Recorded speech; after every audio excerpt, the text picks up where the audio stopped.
Bonjour à tous, bienvenue pour cette nouvelle vidéo. Nous sommes en avril 2023 et je vous retrouve avec un peu de soleil, le chant des oiseaux et beaucoup de joie intérieure pour vous parler d'une phrase que j'ai pu lire et qui mérite pour moi éclaircissement. Enfin une phrase, deux phrases. Ce sont des phrases qui circulent sur l'amour inconditionnel, ce que c'est qu'être une bonne personne. C'est donner sans rien attendre en retour et donner sans compter. Comme d'habitude, c'est la vérité de Sandrine, donc pas la vérité absolue. À vous de faire la critique et de voir ce qui résonne ou pas. Là où je suis d'accord avec cette phrase, c'est que la notion de donner sans rien attendre en retour, on est sur quelque chose qui est centré ici. Autrement dit. Quand je suis dans mon monde, là, mon univers, mon système solaire, je suis le soleil et je rayonne. Ok.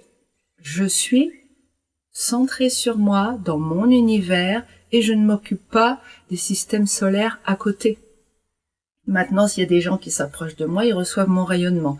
Mais mon but n'est pas de faire quelque chose sur les autres. Mon but est d'être. Et ça, si vous comprenez ça, votre vie va changer. Il s'agit juste d'être au plus proche de soi. Donc, donner sans rien attendre en retour, bien évidemment, puisqu'on ne donne pas pour quelque chose en face, pour agir sur l'extérieur, pour manipuler, pour chercher à recevoir, on donne parce que ça nous met en joie, parce que c'est juste, et c'est là que l'on reçoit. Autrement dit, et c'est énorme de le comprendre, on ne reçoit pas par les autres. Ce ne sont pas les autres qui vont nous donner, contrairement à ce que l'on croit. C'est nous-mêmes. Nous recevons quand nous donnons. Parce que notre état d'être va monter vibratoirement vers plus haute fréquence. Autrement dit, il y a de la joie qui va arriver et c'est ça que l'on reçoit. L'effet corollaire de ça, qui est donc une conséquence, mais pas le but. L'effet qui découle de ça, c'est que comme je monte en vibration, que je suis dans la joie, je suis donc lumineuse ou lumineux, et j'envoie des ondes de haute vibration autour de moi qui vont ricocher sur les gens, l'univers autour et revenir à moi. C'est-à-dire que, concrètement, les gens vont être lumineux et gentils avec moi. Je vais avoir des relations joyeuses. Je vais aussi avoir des choses positives, des opportunités, des situations agréables, recevoir des cadeaux même, des choses matérielles, mais ce ne sera que la conséquence du premier recevoir dans mon être. Quand vous voulez quelque chose recevoir de l'extérieur, c'est-à-dire passer à la conséquence au lieu de passer par l'étape essentielle de l'inconditionnel de soi à soi. Qu'est-ce qui se passe? Eh bien, au lieu d'être dans les belles vibrations, vous descendez dans l'ego. Et là, ça marche pas. C'est ce que j'ai expliqué sur le fait de vouloir très fort dans cette vidéo-là, où je vous disais que vouloir très fort quelque chose, c'est l'erreur la plus totale à commettre. Au niveau de la loi de l'attraction, quand on veut obtenir quelque chose, effectivement, quand je veux, je descends. Donc, quand je descends, je n'obtiens pas les belles choses que je souhaite. Et à force de parler de descendre, la lumière a décru. C'est assez magique. Alors, ça veut dire, donc pour l'instant, j'espère que ça a de la clarté. Je suis dans l'inconditionnel, je me donne à moi-même en étant au plus près de mon état d'être. Et à partir de là, je me sens aimée par moi-même, je monte vibratoirement, la lumière se diffuse, je suis un soleil, et toutes les planètes autour qui gravitent autour de moi dans mon système solaire, c'est-à-dire les gens que je côtoie, se mettent à refléter ma lumière, comme la lune reflète la lumière du soleil, remarquerez-vous la nuit, et de belles choses reviennent à moi. Mais ce n'est qu'une conséquence. Maintenant, le côté donner sans compter. pour moi, c'est une aberration et une incompréhension du fonctionnement. Nous sommes des êtres humains. Nous nous sommes incarnés dans la matière. Effectivement, donner sans compter au niveau de l'immatériel, oui, bien sûr, parce que il n'y a pas une gestion de ressources à faire, mais dans le monde matériel, donner sans compter, non. Non. Quand j'ai 1500 € par mois pour vivre, si j'en donne sans compter 15 000, je me retrouve non plus à découvert, mais je me retrouve sans compte en banque et sans maison, à la rue. Donc là, ça me paraît être dans un total déséquilibre. Au contraire, alors, compter, ça veut dire quoi? Qu'est-ce que j'entends derrière ces paroles? Vous allez avoir tendance, en écoutant ces paroles, à rester donc, puisque c'est notre conditionnement, dans un mode binaire tout ou rien. Ah bon, alors faut dépenser en comptant, alors faut être rapia, faut être radin, faut faire attention à tout. Ce n'est évidemment pas ce que je dis. Je suis dans la voie de l'équilibre entre les extrêmes. Un extrême est un excès, et c'est-à-dire qu'il est piloté par la négativité. Évitons tout extrême. C'est là où nous souffrons, et c'est là où nous descendons vibratoirement. C'est d'ailleurs, je crois, Bouddha qui prenait la voie du milieu, hein. Je suis tout à fait d'accord avec ça. Donc,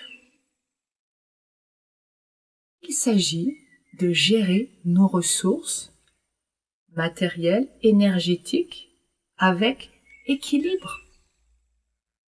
Je dépense ce qui est juste pour moi en étant dans la préservation et la sauvegarde. Si je me sens heureuse de dépenser, si je gagne 1500 €, de dépenser 1500 €, et que je le fais tout en pouvant maintenir un mode de vie qui m'apporte la paix, tout va bien. Si j'en dépense 1700 et que tout fonctionne parce que j'ai le découvert à la banque et que ça, tout va bien. Si j'en dépense 400 parce que j'ai besoin d'en avoir de côté pour me sentir dans un état d'être sécurisant, ou plutôt dans un état d'être de paix, parce que la sécurité intérieure, c'est juste un autre nom pour la paix intérieure.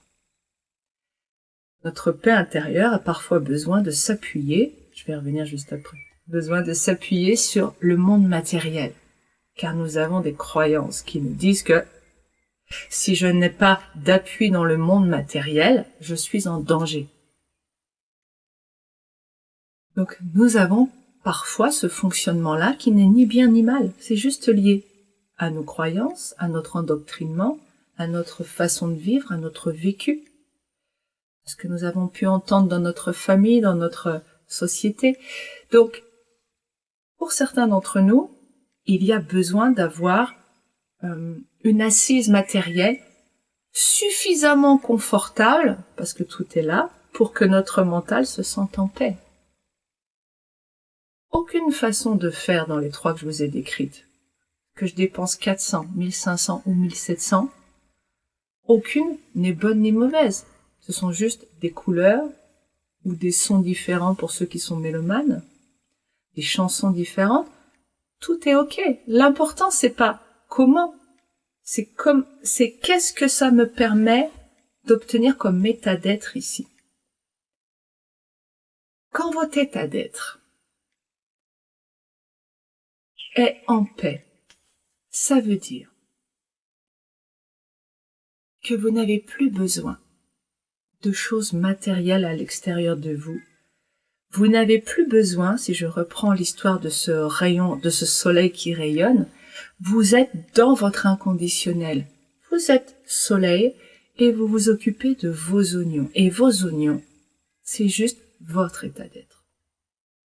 Quand vous êtes dans la justesse vis-à-vis de vous, c'est-à-dire faire attention à vos besoins. Je suis fatiguée, je vais me coucher, ou je vais faire une sieste.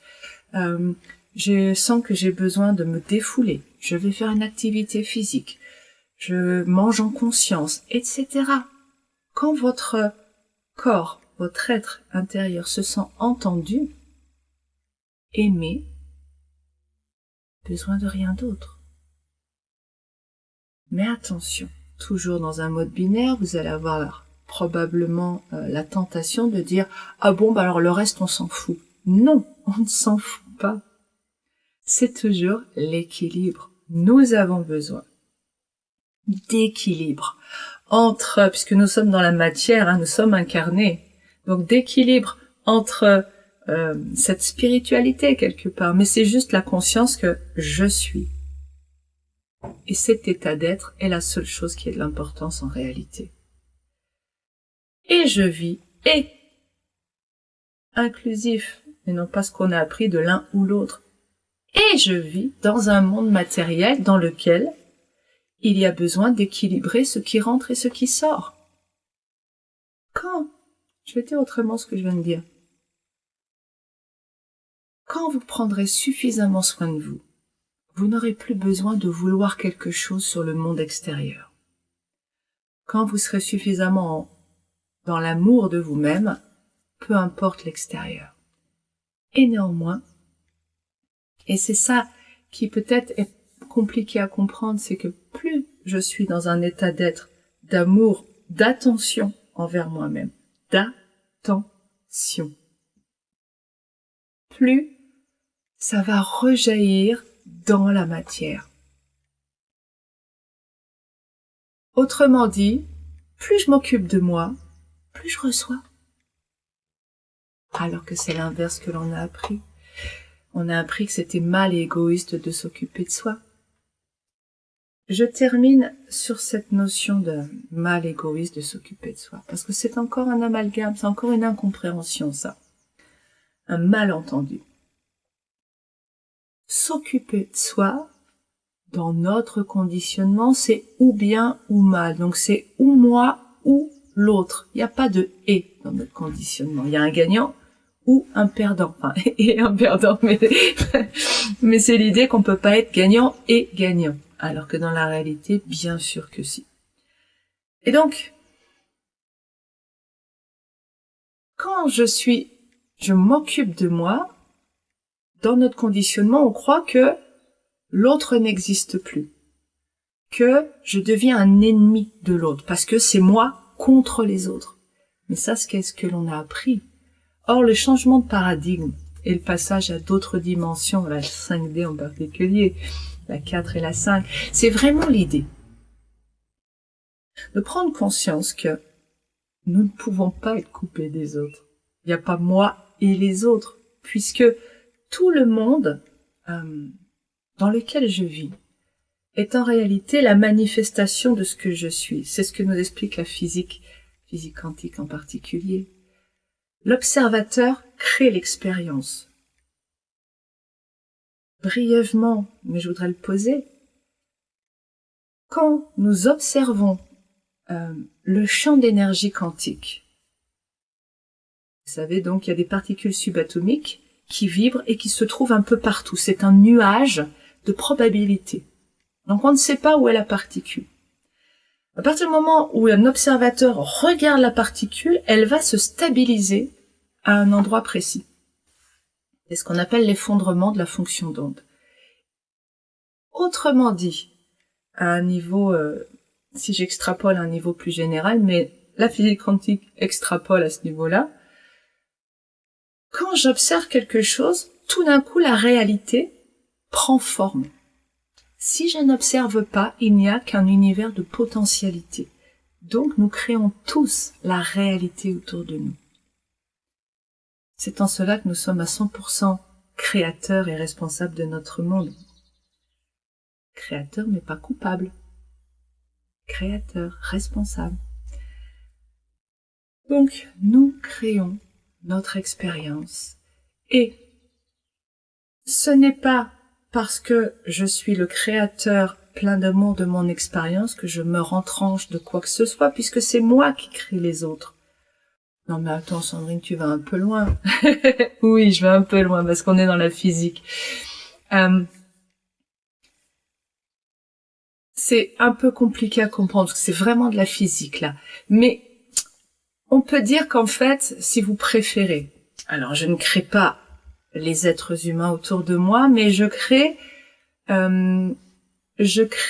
leur interaction avec moi parce que, comme on l'a déjà vu ensemble, ce sont mes filtres, la façon dont je regarde les gens, qui va donc créer l'énergie que je leur envoie.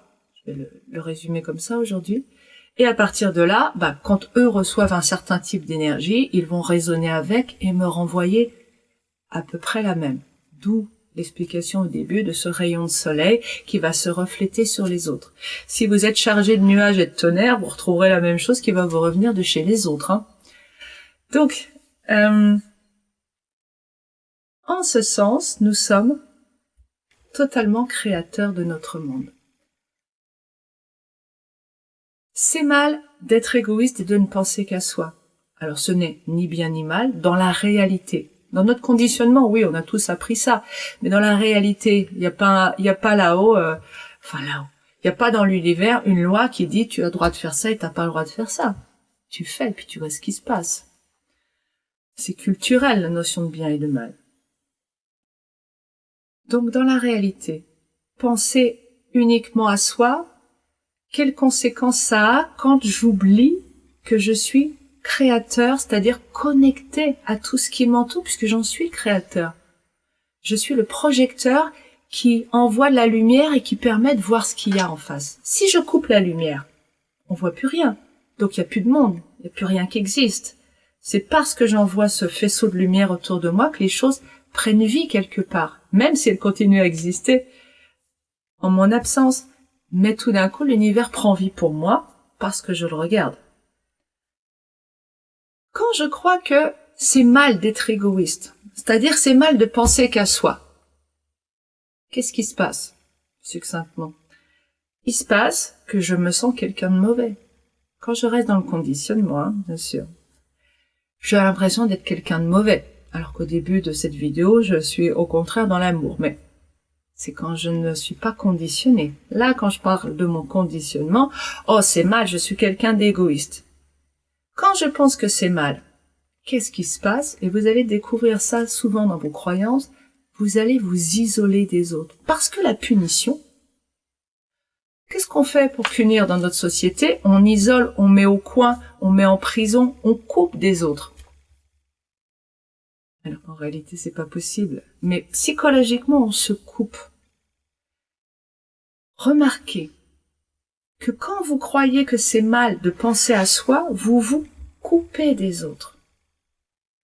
Et là, effectivement, qui dit coupure dit souffrance, isolement.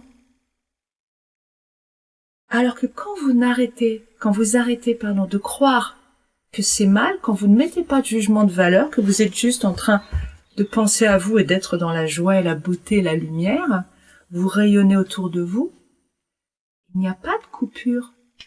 Ce n'est pas la réalité, la coupure, c'est la croyance. Donc, autrement dit, pour conclure, je vais vite, hein, je vais assez vite aujourd'hui. N'hésitez pas si ça vous paraît trop rapide. Pour conclure, ce n'est pas le fait de prendre soin de soi qui est égoïste, c'est le fait de croire que c'est mal de prendre soin de soi qui nous met dans un état d'égoïsme, de coupure vis-à-vis des autres. Nous rejetons nous-mêmes, donc nous rejetons les autres. Notre état naturel, c'est prendre soin de soi, c'est s'aimer, en n'oubliant pas, en se remémorant, pour le dire positivement, que nous sommes des êtres de chair dans un monde matériel et que donc la voie de l'équilibre est celle qui nous permet de prendre en compte tout cela. Un être d'énergie, une âme immortelle, énergétique, incarnée dans un corps de chair qui évolue dans un monde matériel. Donc, donner sans rien attendre, donner pour soi, pour sa joie. Oui. Donc si j'ai pas de joie, je ne donne pas. Donner en faisant attention à être juste dans ses ressources, entre ce qui sort et ce qui revient, entre ce qui est et ce qui peut m'arriver, alors que donner sans compter, d'être dans le tout, dans l'excès, oui à tout, je donne tout, etc., etc., tous ces excès-là, non. Là, je suis dans la négativité en réalité. Ce que l'on croit être l'amour inconditionnel ou tout le temps, non. Ça, c'est pas de l'amour inconditionnel. Ça, c'est de l'amour qui se croit inconditionnel et qui est piloté par notre négativité vers un excès. J'espère que c'était pas trop confus, pas trop rapide. N'hésitez pas, hein, si vous avez des questions ou des commentaires. Ça me fait toujours plaisir d'avoir des retours, bien sûr. Je vous souhaite une très belle semaine et je vous dis à bientôt. Au revoir.